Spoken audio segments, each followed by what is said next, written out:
Assalamualaikum warahmatullahi wabarakatuh. Shalom, Om Swastiastu, Namo Buddhaya, Salam Kebajikan, Rahayu. Historiografi top-down adalah sejarah yang berfokus pada negara, pemerintah, tokoh-tokoh besar, kebijakan, dan jalannya peristiwa nasional. Sedangkan historiografi bottom-up adalah sejarah yang berfokus pada pengalaman masyarakat biasa, kelompok-kelompok minoritas, korban konflik, dan komunitas lokal.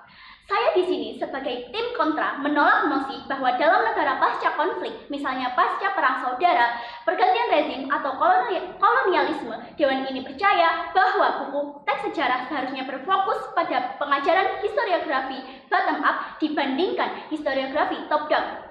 Karena menurut saya di negara pasca konflik, prioritas utama pendidikan sejarah adalah membangun stabilitas nasional dan identitas bersama. Jika fokus terlalu besar pada historiografi bottom up justru memiliki potensi adanya konflik identitas dan perbedaan narasi pada buku sejarah. Saya memiliki beberapa poin utama untuk mendukung pernyataan tersebut. Yang pertama, dibutuhkan narasi bersama, bukan fragmentasi narasi. Suatu negara yang sedang berjuang pasca konflik, masyarakatnya masih sangat rapuh, penuh trauma, memiliki rasa saling curiga, dan identitas politiknya terpecah. Jika buku sejarah terlalu fokus pada historiografi bottom up, justru membuat tiap kelompok masyarakat membawa versinya masing-masing.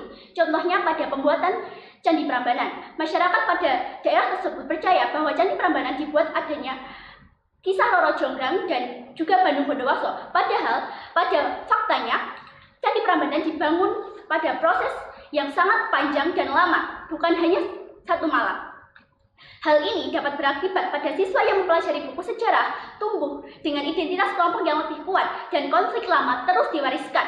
Oleh karena itu, negara pasca konflik membutuhkan historiografi top-down karena historiografi jenis tersebut menyediakan kerangka narasi nasional yang seragam, titik temu bersama, dan identitas kolektif narasi bagi suatu negara. Contohnya, negara butuh narasi seperti kita semua bagian dari satu negara yang sama dan harus bergerak maju bersama. Bukanlah narasi yang kelompok kami paling menderita dibandingkan kelompok lain. Tim Pro terlalu mengidealkan suara rakyat selalu objektif. Dan Tim Pro berargumen bahwa bottom up memberi ruang bagi korban dan kelompok yang selama ini dibungkam. Padahal, tidak semua narasi masyarakat otomatis objektif dan netral. Negara pasca konflik membutuhkan pendinginan situasi sosial, bukan membuka kembali luka-luka secara terus-menerus. Oleh karena itu, historiografi top-down hadir untuk mempersatukan bangsa dengan narasi yang seragam pada masyarakat di negara pasca konflik yang masih sangat penuh trauma dan identitas politiknya terpecah. Yang kedua, pendidikan dasar membutuhkan kejelasan. Buku sejarah sekolah bukan hanya ruang akademik universitas. Bagi siswa yang masih memerlukan pemahaman dasar, membutuhkan struktur sejarah yang jelas dan kronologi nasional yang sederhana dan konsisten. Jika buku sejarah terlalu fokus pada historiografi bottom up, membuat siswa menjadi bingung, sulit menentukan fakta utama dan membuat pelajaran jadi tidak efektif.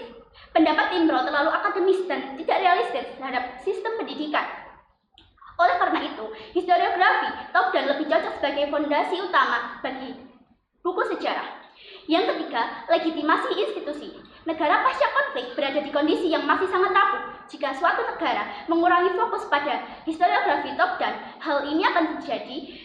Legitimasi pemerintahnya menjadi melemah, simbol nasional, kehilangan kekuatan, dan masyarakat akan lebih percaya pada identitas lokalnya daripada identitas negara.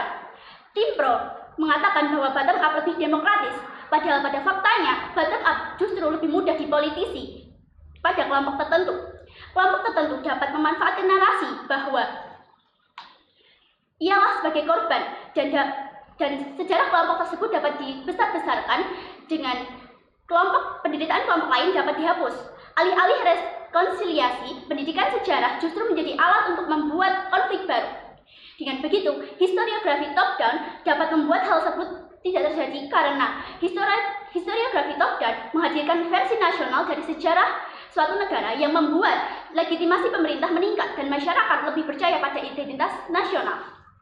Memberi ruang pada korban memang penting, tapi buku sejarah nasional bukan tempat utama untuk terapi. Fokus utama pendidikan sejarah pasca konflik di suatu negara adalah stabilitas dan persatuan. Saya sebagai tim kontra percaya bahwa dalam negara pasca konflik, tujuan utama pendidikan sejarah adalah untuk mencegah stabilitas, membangun identitas nasional, dan mencegah konflik berulang. Oleh karena itu, historiografi top down harus tetap menjadi fokus utama pada buku sejarah dan historiografi bottom up cukup menjadi pelengkapnya. Dengan begitu, saya dengan tegas menolak mosi ini. Sekian yang dapat saya sampaikan. Wassalamualaikum warahmatullahi wabarakatuh.